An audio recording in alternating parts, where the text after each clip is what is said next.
Good morning po. Ayan, another day, another ano na naman, gawain ng puto. Gawa tayo ulit ng puto para pambenta po ngayong umaga.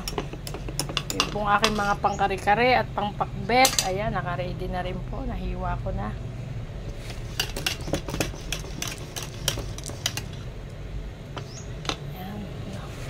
Yan ang ating mga molder at lalagyan natin yan ng langis para hindi siya manikit. Lalagyan natin ng langis. Nagpapakulo na rin po ako dito ng tubig. Ayan, muli po maraming salamat po sa araw nito sa ating Panginoon. At nawa pang ang bawat isa sa atin ay okay naman sana kayo dyan. Ingat po. Kahit na mga taga OFW, ingat po ang lahat.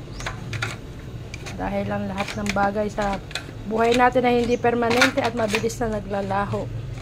Kaya lagi po natin pasalamatan sa Panginoon kung ano yung ating nakukuha, kung ano man meron tayo ngayon. Ayan, sige po.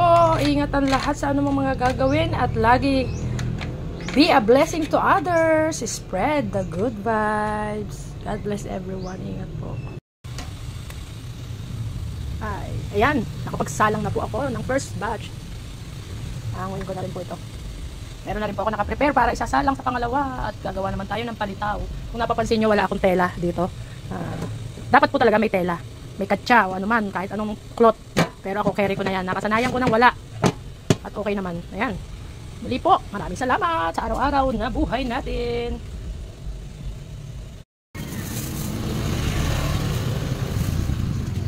Ating palitaw.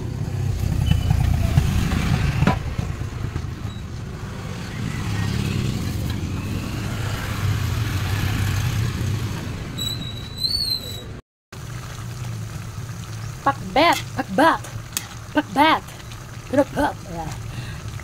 Ano pa pinagsasabi? Ayan po ang ating additional na ulam bukod sa dinuguan at kare-kare. Panglagay natin yan sa combo meal. Luto na yan. Huwag natin masyadong i-overcook. At ang ating ginisang bagoong, naubos po yung niluto natin kahapon na 2 kilo.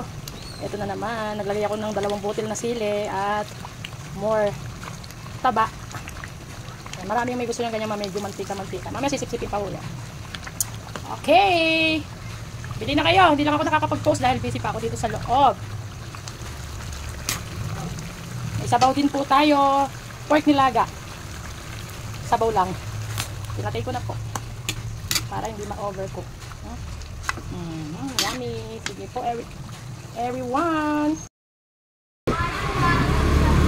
Mag-deliver muna tayo ng ating paninda. May bagoong kare-kare, puto, sabaw.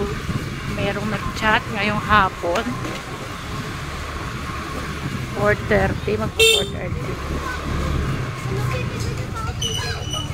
Ito yung customer na natin kahit nasa abroad siya. Ngayon pala na dito na siya sa Pilipinas kaya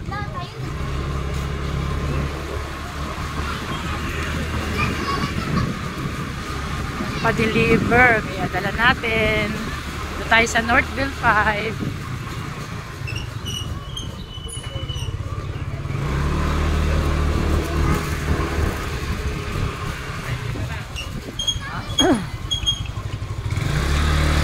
Diba dinaanan mo kayo? Matanda dapat nakakit.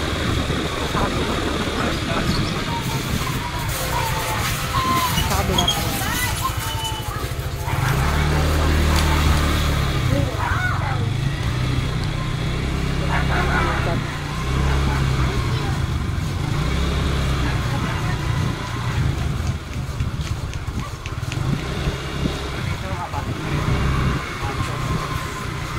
Yan. Yan. Konti. Sa bandang kanto, sulok. Dito na tayo. Tayo na natin. Yan. Ay. Busina ka. Dito na tayo. Yan, may tinda tayo mga kapweni. Pero, mga suki may tinda tayo. Pero hindi po sa evening location. Nandito po ako sa bahay ko lang. Dito po sa tapat ng Mango Graham. Sa likod ng 7-Eleven. Tapat. Guapo Rice. Ayan, may mga bagoong tayong bagong luto. Ayan, may kare-kare pa rin. Dinuguan at sabaw. Mga maiinit po yan. Malabo. Dahil sa ilaw.